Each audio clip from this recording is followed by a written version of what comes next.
안녕하십니까. 박훈탁TV입니다. 미국은 엄청난 부의 환상에 불과합니다. 양적 완화에도 불구하고 미국의 가계순 자산과 GDP가 감소했습니다. 연말까지 미국에서 은행 시스템의 계단식 붕괴가 예상됩니다.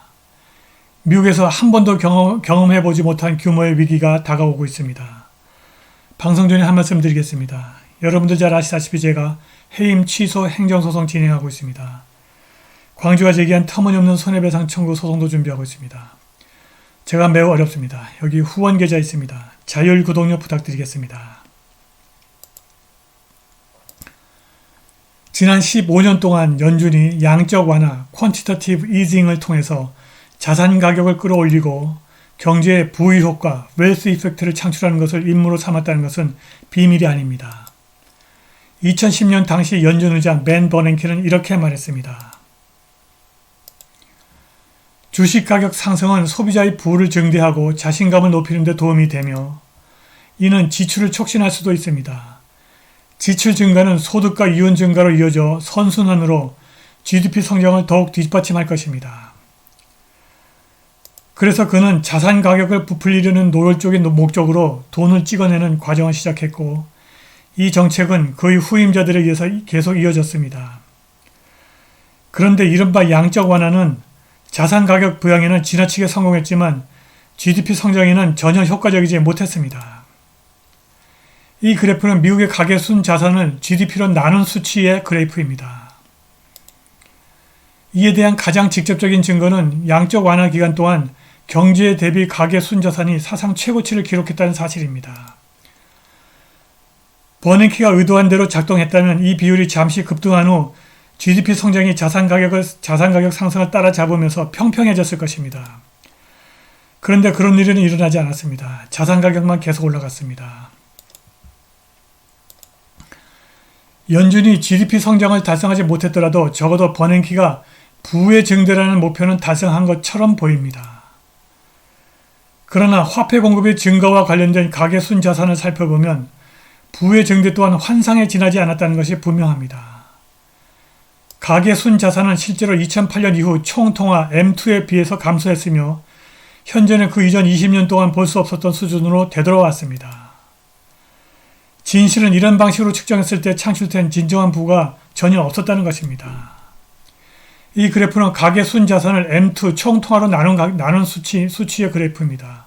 이것이 계속 내려갔습니다. 그리고 화폐 공급의 증가로 GDP를 나누어 보면 상황은 더욱 심각해집니다. 2008년 양적 완화가 시작된 이후 M2의 성장과 관련된 GDP의 궤적은 가계순 자산보다 훨씬 더 부정적이었습니다. 진실은 GDP를 M2로 나누었을 때 2008년 이후로 경제의 실제 성장이 전혀 없었다는 것입니다. 이 그래프는 GDP를 M2 총통화로 나눈 수치의 그래프입니다. 쭉 내려가고 있습니다. 사실 미국 경제는 수십 년 동안 화폐 공급에 비해서 장기적인 쇠퇴를 겪어왔으며 이러한 현상은 양적 완화 시대에 더욱 악화되었습니다. 버냉키가 시작한 통화 남발이 부의 증대도 GDP 성장도 도모하지 못했고 인플레이션만 유발한 것입니다. 이렇게 엄청난 부의 환상에 빠진 미국에서 진보주의자들이 부를 창출하여 미국을 먹여 살리는 기업가를 제거하려고 합니다. 미국 정치에서 반노동계급으로 인식되는 것은 중대한 죄악입니다.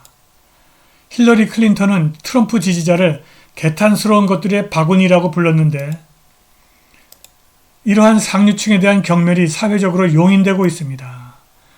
부자들은 코미디언들에게 자주 조롱당하고 대중문화에서 속물로 묘사됩니다. 부자가 새로운 가치의 창출에 대해서 보상을 받는 유독한 기업가로 묘사되는 경우는 거의 없습니다. 일반적으로 미국인들은 부자가 모든 사회병폐의 원인이라고 생각하도록 유도됩니다. 일반적으로 노동계급이나 가난한 사람들에 대한 부정적인 묘사는 논란을 불러일으키지만 상류층에 대한 부정은 용인됩니다. 경제학술지 Economic Affairs에 출판된 Upward Classism and Stereotyping Against the Wealthy의 저자 라이너 지텔만은 부유한 기업가에 대한 경멸을 상향 계급주의, upward classism이라고 부르고 그들이 사회적 병폐의 원인으로 비난받는 희생양이라고 말합니다. 지텔만은 부자에 대한 인식이 교육에 의해서 결정된다는 점을 관찰했습니다. 독일, 영국, 미국에서는 교육 수준이 높은 사람들이 부자에 대해 더 호의적인 시각을 가지고 있습니다. 가능한 설명은 교육받은 사람들이 더 높은 소득을 얻고 부자와 연결되기 때문에 그들의 관점이 더 현실적이고 고정관념에 덜 오염된다는 것입니다. 대조적으로 부자를 시기하는 사람들은 부자에 대한 왜곡된 인식을 가지고 있습니다. 지텔만은 그러한 사람들이 부자에게 부정적인 특성을 부여한다고 썼습니다. 그들의 관점은 제로섬 사고방식에 의해서 형성되기 때문에 누군가가 얻으면 누군가는 손해를 봐야 한다고 생각합니다. 평범한 사람들은 야심차고 지적으로 지능이 있는 사람들이 창출하는 부가가치로부터 엄청난 혜택을 받습니다. 석유업자 락카펠러의 독창성은 19세기 미국 경제를 더욱 생산적으로 만들었고 오늘날 우리의 삶은 아마존과 구글 같은 기술 회사의 효율성으로 인해서 더욱 편리해졌습니다. 부자의 특성이 없다면 현대적 혁신도 없을 것입니다. 그러나 사람들은 부가가치를 창출하여 부를 축적하는 진정한 부자와 정부 보조금이나 정치적 인맥에 의존하여 부를 늘리는 사람을 구분하지 않습니다. 그리고 최근 10수년간의 양적 완화로 GDP 성장과 아무런 관련이 없는 주식 투자로 부자가 된 사람이 지텔만의 상향 계급주의를 부추기고 있습니다. 미국에서 엄청난 부의 환상이 깨어지고 이것이 끊임없는 예금 인출 사태로 이어지고 있습니다.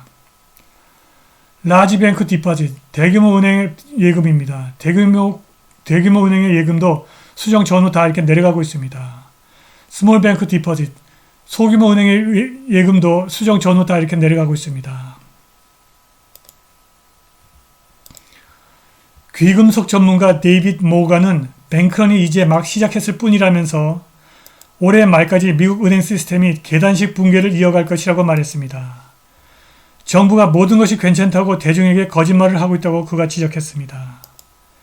옐렌 재무장관은 모든 은행들이 예금 보장을 받을 것이라고 약속했으나 데이빗 모가는 미국인들에게 자산을 금과 은 그리고 암호화폐를 포함한 다양한 자산으로 분산하라고 조언했습니다. 역사는 예상대로 반복되고 있습니다. 우리는 이러한 붕괴를 본 적이 있고 그때마다 부정직한 정부 관리들은 붕괴가 너무 명백해서 부정할 수 없을 때까지 모든 것이 괜찮다고 우리에게 말합니다. 한 번도 경험해보지 못한 규모의 위기가 오는 것 같습니다. 그러나 준비를 하는 사람들에게는 이 위기가 엄청난 부를 창출할 수 있는 기회가 될 것입니다. 슈퍼 개미들은 예외 없이 주식시장에 완전히 폭락했을 때 본의 또는 타의에 의해서 우량주를 초저가에 매입해서 장기 보유한 사람들입니다. 위기가 다가올수록 현금을 확보하는 지혜가 필요합니다. 오늘 방송은 여기까지입니다. 감사합니다.